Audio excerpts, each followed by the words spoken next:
Hey there, folks. My name's Tessa Rowan. And if you'd told me a few years back that I'd be sharing this story, I'd have laughed in your face. Back then, I was just a small town girl from Charlotte, North Carolina, slinging coffee at a hole in the wall cafe, thinking life was tough but manageable. I had a family, or so I thought, and a little house with a white picket fence that meant everything to me. But here's the thing about family. Sometimes the people you'd take a bullet for are the ones loading the gun. This is how it all went down. The day my world got ripped out from under me. Buckle up, it's a hell of a ride.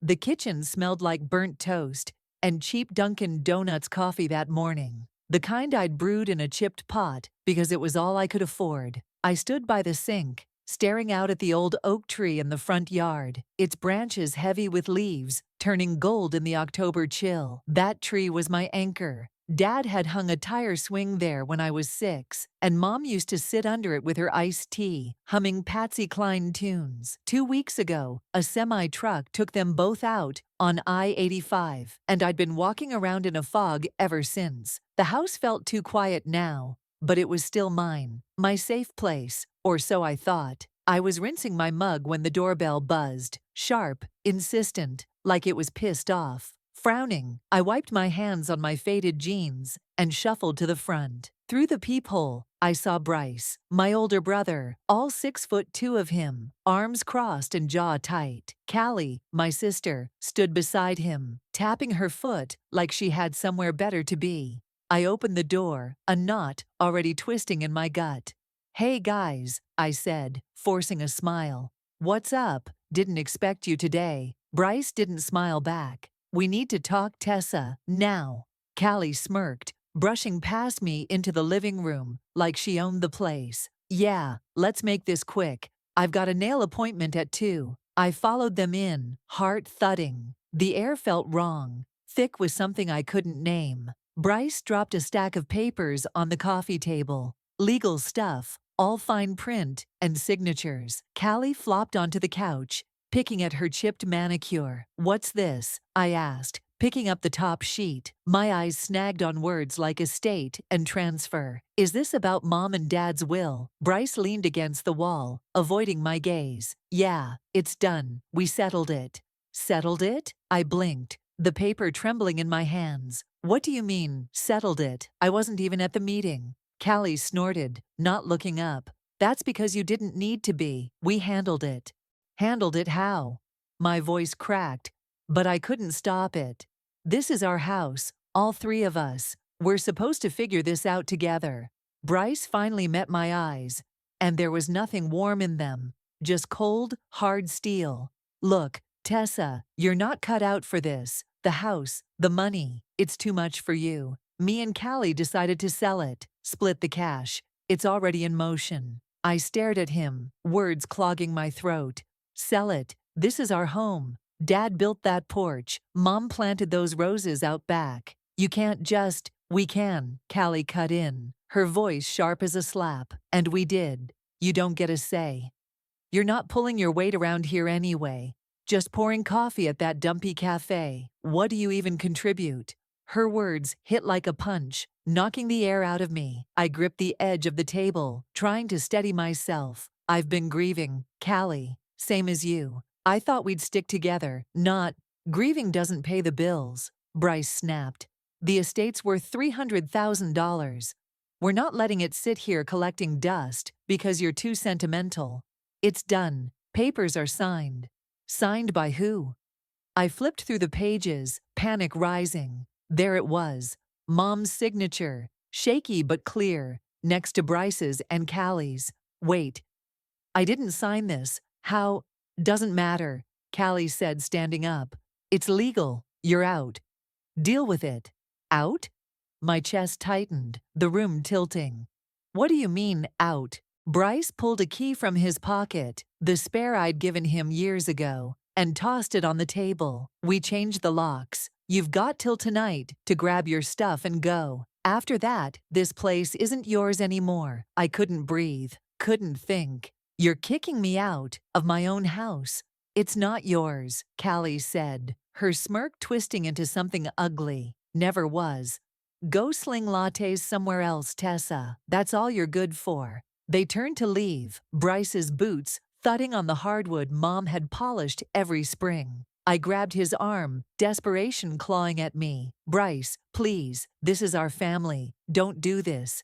He shook me off, not even looking back. Family's overrated. See you around. Or not. The door slammed shut, the sound echoing like a gunshot. I stood there, frozen, the papers slipping from my hands. Through the window, I saw Callie climb into her shiny new Jeep, probably bought with my share of the money, laughing as they peeled out of the driveway. Hours later, I stumbled back from my shift at the cafe, my feet aching and my apron still dusted with coffee grounds. The sun was gone, the street lights buzzing faintly overhead. I just wanted to collapse on my bed, maybe cry until the hurt dulled. But when I got to the house, my key didn't work. The lock was new, shiny brass mocking me in the porch light.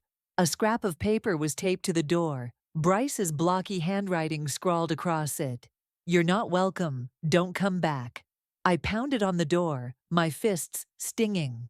"Bryce, Callie, open up, this is my house too." Nothing but silence answered, then a faint giggle from inside. Callie's, sharp and cruel. My stuff, clothes, books, Mom's old recipe box, was shoved into a battered suitcase on the steps. I sank down beside it, rain starting to drizzle, soaking through my thin jacket. My wallet had $13, 13 measly dollars, my lucky number now, I guess. Everything else was gone. Across town, Callie posted a photo on Instagram. Her and Bryce, clinking beers at some bar, caption reading, "Finally free of dead weight, dead weight." That's what they thought of me. I sat there under the dripping eaves, rain mixing with the tears I couldn't hold back, and something snapped inside me.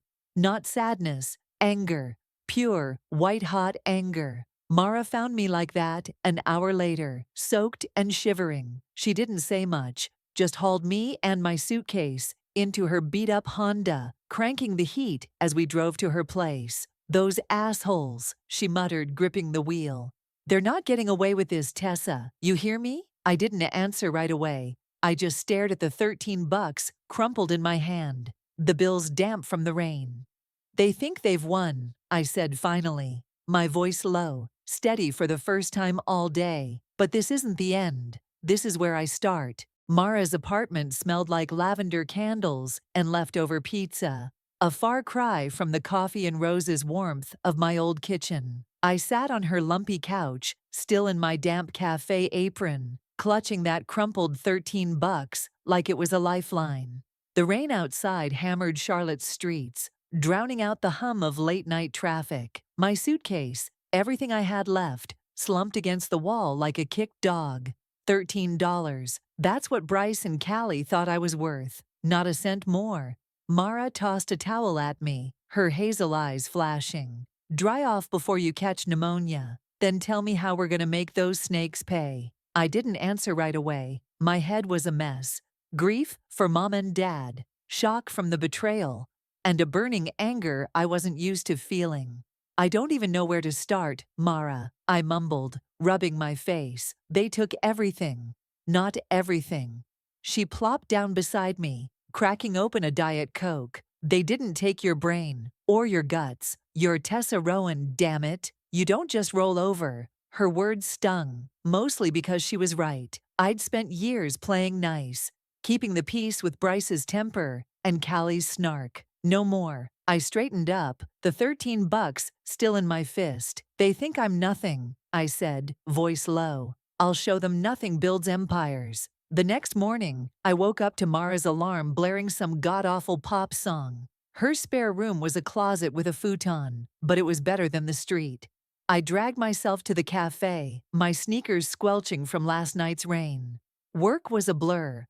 Pouring coffee, wiping counters, dodging my boss's complaints about my sour face.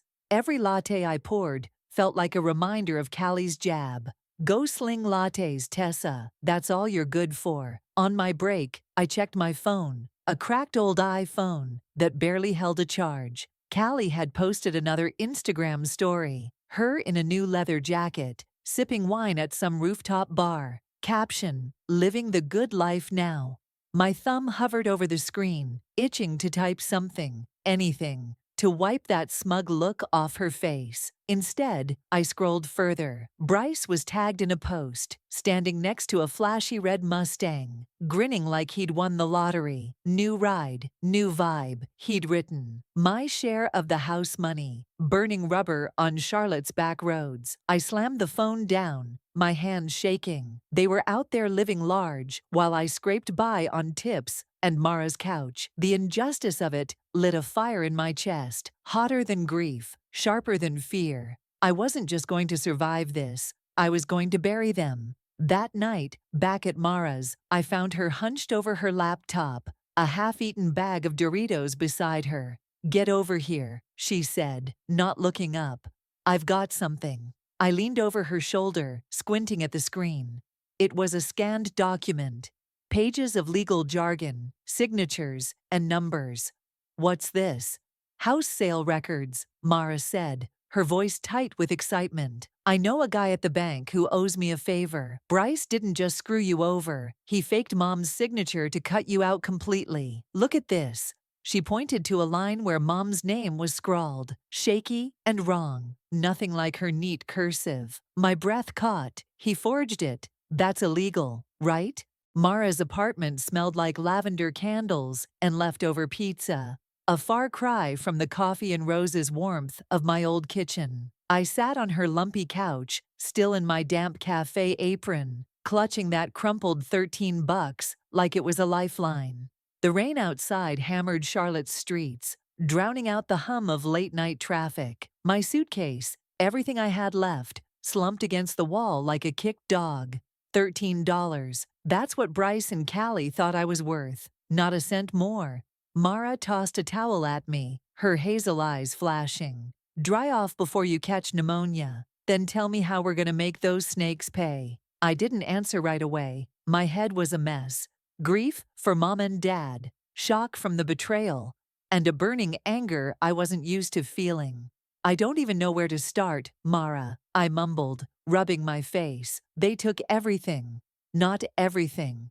She plopped down beside me, cracking open a Diet Coke. "They didn't take your brain, or your guts. You're Tessa Rowan, damn it. You don't just roll over." Her words stung, mostly because she was right. I'd spent years playing nice, keeping the peace with Bryce's temper and Callie's snark. No more. I straightened up, the $13 still in my fist. "They think I'm nothing," I said, voice low. "I'll show them nothing builds empires." The next morning, I woke up to Mara's alarm blaring some god-awful pop song. Her spare room was a closet with a futon, but it was better than the street.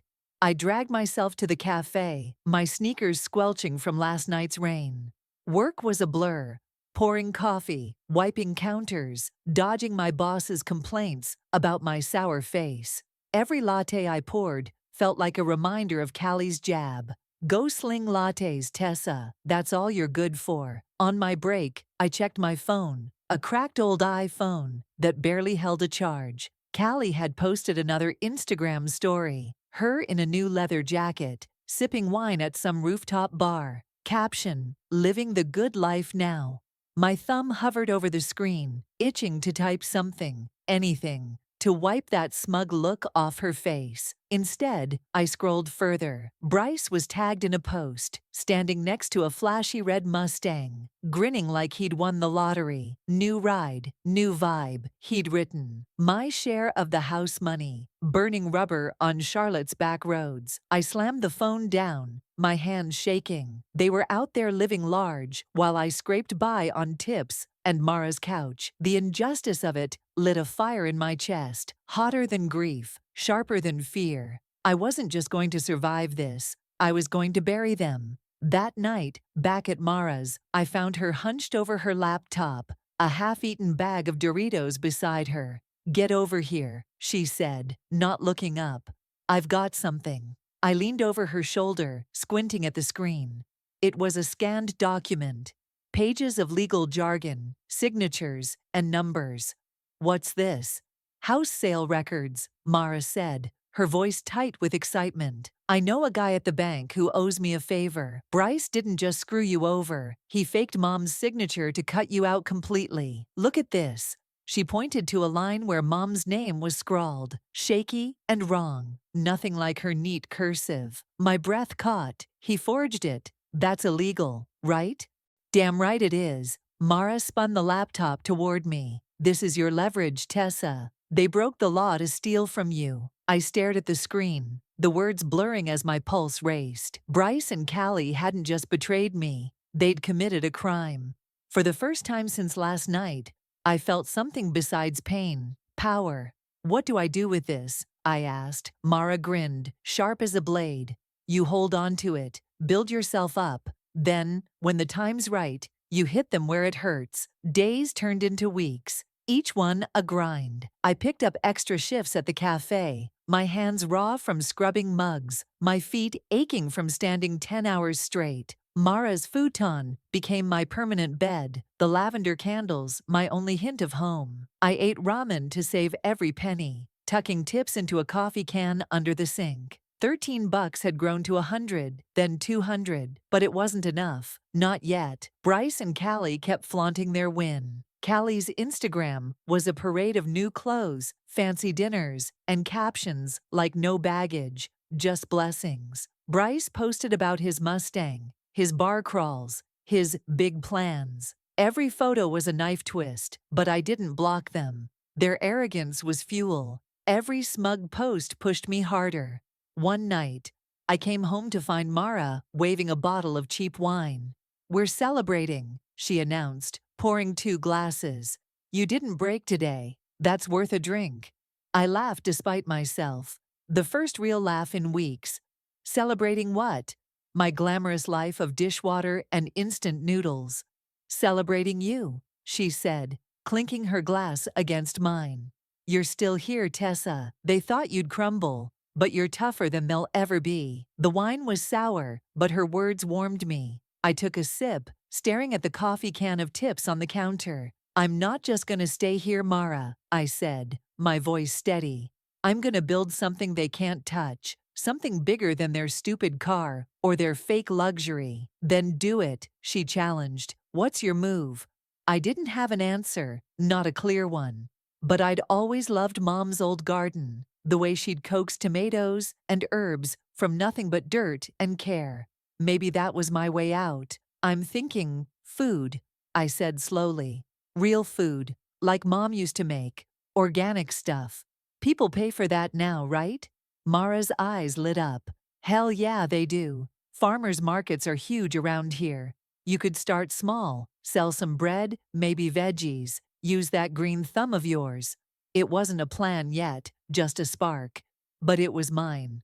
A month later, I stood behind a folding table at a local farmer's market, my palms sweaty and my table bare, except for a dozen loaves of sourdough I'd baked in Mara's tiny oven. The air smelled like kettle corn and fresh apples, and the crowd was thicker than I'd expected. My sign, Rowan's Roots, fresh bread, was handwritten, crooked, but it was a start. I'd spent my entire tip jar on flour and yeast, praying this wasn't a mistake. A woman in a Target hoodie stopped, sniffing the air. That bread smells amazing, she said, picking up a loaf. How much? $5, I said, heart pounding. She handed over a 10, told me to keep the change, and walked off with a smile. I stared at the bill, my first sale, like it was gold. By noon, I'd sold out. $60 in my pocket, minus costs. It wasn't a fortune, but it was proof I could do this. That night, I sat cross-legged on Mara's floor, counting my earnings. The coffee can was heavier now, the $13 long buried under new bills. Mara plopped down with a grin. Told you, you're a natural. It's just bread, I said, but I couldn't hide my smile. It's not just bread, she shot back. It's you fighting back. Every loaf's a middle finger to Bryce and Callie. I laughed, but she was right. This wasn't about bread. It was about proving I wasn't the nothing they'd called me. I pulled out my phone, opened YouTube, and searched how to grow a food business. The first video loaded, a guy in a flannel talking about supply chains. I hit play, grabbed a notebook, and started writing. They think they've won, I said, pen scratching the page. But I'm just getting started. The farmer's market buzzed under Charlotte's October sun, the air thick with the scent of apple cider and frying donuts. I stood behind my table, now stacked with sourdough loaves and jars of homemade jam, my little empire growing one sale at a time. My sign, Rowan's Roots, was still crooked, but it drew eyes. I'd traded Mara's futon for a cheap studio apartment last month. My coffee can of tips swapped for a bank account with a few grand. It wasn't much, but it was mine. Built from that $13 Bryce and Callie left me with. I wiped sweat from my brow as a guy in a Carhartt jacket handed me a 20 for a loaf and a jar of strawberry jam. "Keep it up," he said, tipping his cap. I nodded, pocketing the cash. Every dollar felt like a brick in the wall I was raising between me and the past. Then my phone buzzed, Callie's Instagram story. Her in a tight dress, posing by a pool, caption, "Living my best life, no regrets." My jaw clenched. That pool was probably paid for with Mom's rose garden money. I didn't reply, just screenshotted it, adding it to my mental tally of their arrogance. They'd regret it soon enough. Weeks became months, and Rowan's Roots took root. I'd quit the cafe, pouring every hour into baking, sourcing organic veggies from local farms, and haggling with suppliers at dawn. My studio smelled like yeast and thyme, my hands rough from kneading dough. Mara helped on weekends, hauling crates to markets, her sharp tongue keeping me grounded. "You're a badass," she'd say, unloading zucchini. "Don't forget it." One Saturday, a woman in a Whole Foods apron stopped by my stall. "This jam's killer," she said, tasting a sample. "Ever think about scaling up?" I froze, then nodded. She handed me her card. "Lydia, a buyer. Call me, we might stock you." That night, I stared at the card on my chipped table, heart pounding. Whole Foods, that was big leagues. Way beyond farmers markets. I grabbed my laptop, researching supply chains and packaging until 3 a.m. The next day, I called Lydia, voice steady despite my nerves. "I'm in," I said. She laughed. "Good, let's make it happen." A year later, Rowan's Roots wasn't just a stall, it was a brand. My jams and breads lined shelves in 3 Charlotte Whole Foods stores, and I'd hired a small crew to keep up.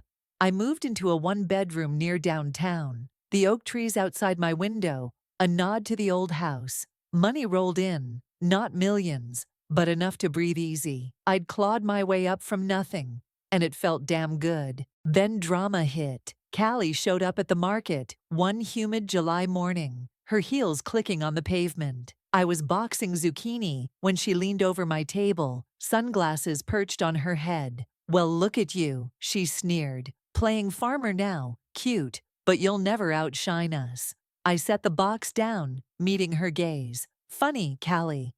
Last I checked, your best life looks like cheap wine and knockoff purses." Her smirk faltered. She hadn't expected a fight.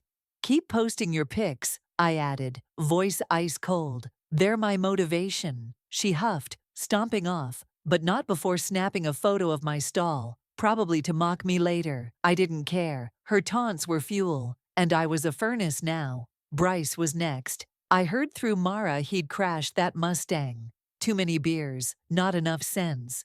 He'd posted a pity party update. "Rough times? Need a break." Rough times. He didn't know rough. I'd slept on a futon with $13 while he burned my inheritance. I smiled at my laptop screen, imagining his face when he realized I wasn't broken. 2 years in, Rowan's Roots hit $1 million in sales.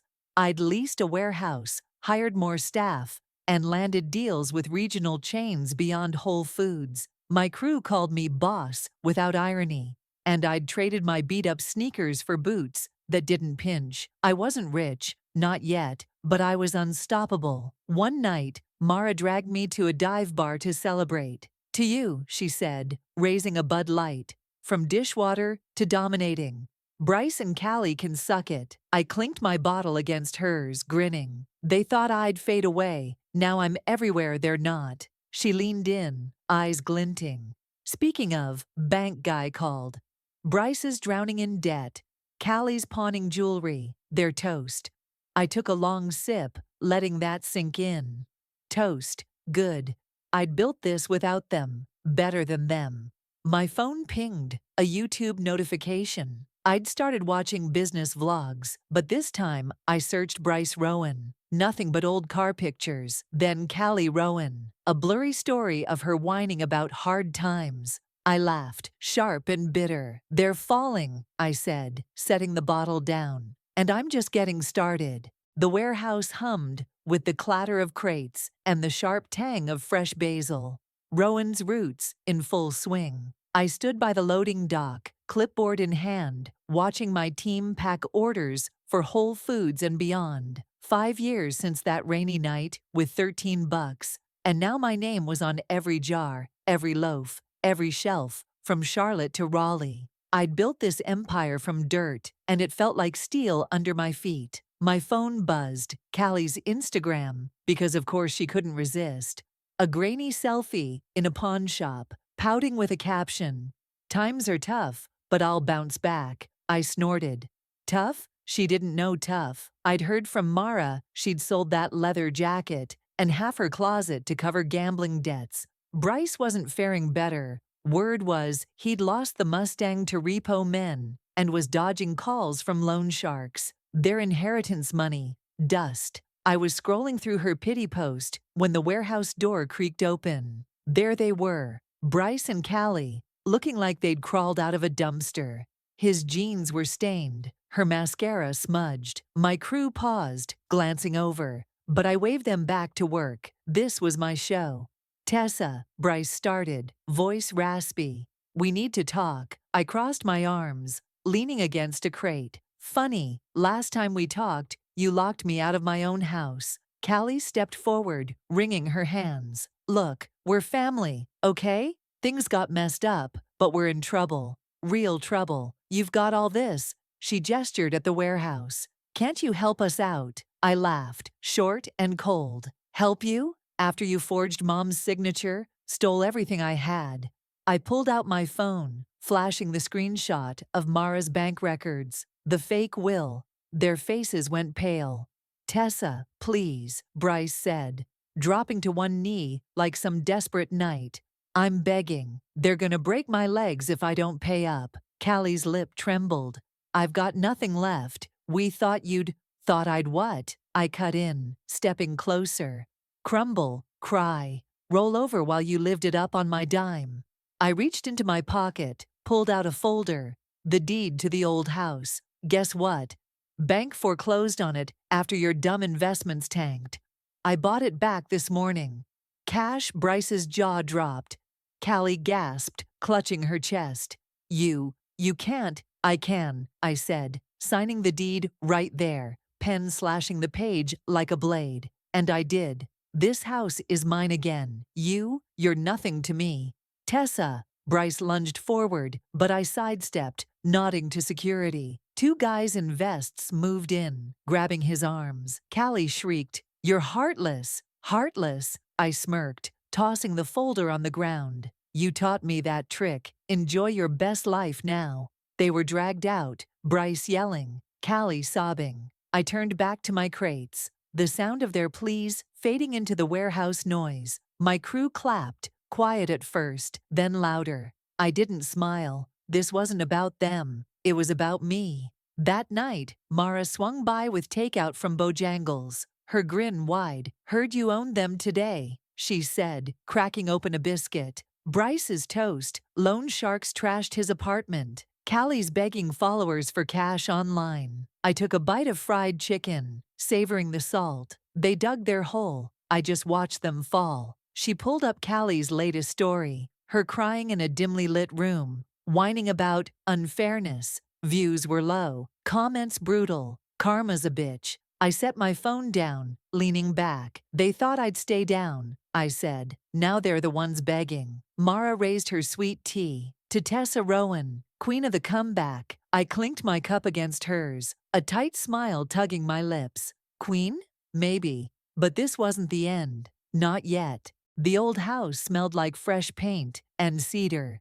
As I stepped onto the porch, the white picket fence gleaming under Charlotte's late afternoon sun. I'd spent the weekend stripping away every trace of Bryce and Callie. New locks, new floors, new everything. The oak tree out front stood tall, its leaves rustling like a quiet cheer. 5 years ago, they'd left me here with $13 and a suitcase. Now this place was mine again, paid for with Rowan's Roots cash. Every cent earned, not stolen. Inside, I tossed my keys on the counter, the kitchen bare but bright.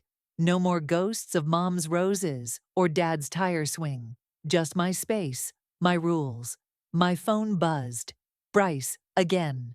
He'd been blowing up my inbox since the warehouse showdown. Voicemails slurring with panic. "Tessa, they're after me. Help me, please." I hit delete. Not a flicker of guilt. Callie's texts were worse. Whiny, pathetic. "I'm sorry, okay? I've got nothing left." I blocked her mid-sentence. They didn't get a second of my time. Mara swung by with a six-pack of Bud Light, kicking off her sneakers as she stepped in. "Place looks good," she said, cracking a can. "Heard Bryce got jumped last night. Loan sharks finally caught him. Callie's hawking old shoes on Facebook Marketplace. Karma's working overtime." I took a can, the cold metal sharp against my palm. "They built their own mess. I just lit the match." She grinned, sprawling on my new couch. "Lit it? You torched their whole damn world." "That deed stunt at the warehouse. Iconic." I smirked, sipping the beer. Iconic felt right. Buying the house back wasn't just a win. It was a gut punch to their egos. They'd mocked me, locked me out, spent my inheritance on cars and crap. Now Bryce was hiding from thugs, and Callie was a broke joke online. I pulled up her latest post, her crying into a webcam, begging for PayPal donations. Comments ripped her apart. "Should have thought twice before screwing your sister." Views tanked. Nobody cared. "Check this," Mara said, tossing me her phone. A grainy video. Bryce stumbling out of a dive bar, bruised and yelling at shadows. "Repo took his last bike too. He's done." I handed it back, unmoved. "Good, let him run. He's got nowhere to hide." The next day, I walked the warehouse floor, my boots clicking against concrete. Rowan's Roots was booming. New deals with Kroger and Trader Joe's. My jams and breads popping up across the Carolinas. My crew hustled, forklifts buzzing, orders stacking high. I'd turned $13 into millions, and the numbers kept climbing. Bryce and Callie, they couldn't scrape together a dime. That afternoon, I drove to the house, pulling into the driveway just as the sun dipped low. The mailbox had a dented envelope, handwritten, smudged. I tore it open. Bryce's scrawl.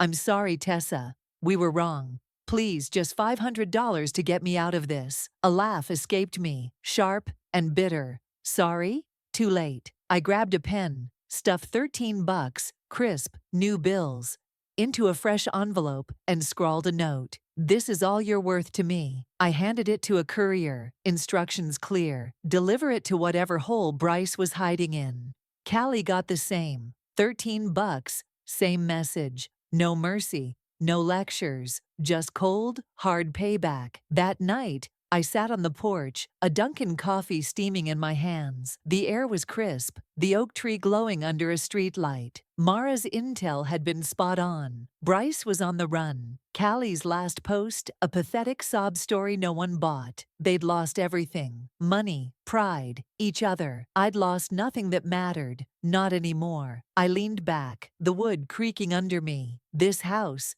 this life, it was mine. Forged from their betrayal. They'd thought I'd break, but I'd built a fortress. My phone stayed silent. No more pleas, no more noise. Just victory, pure and unapologetic. The coffee burned my tongue as I took a sip, a faint smile curling my lips.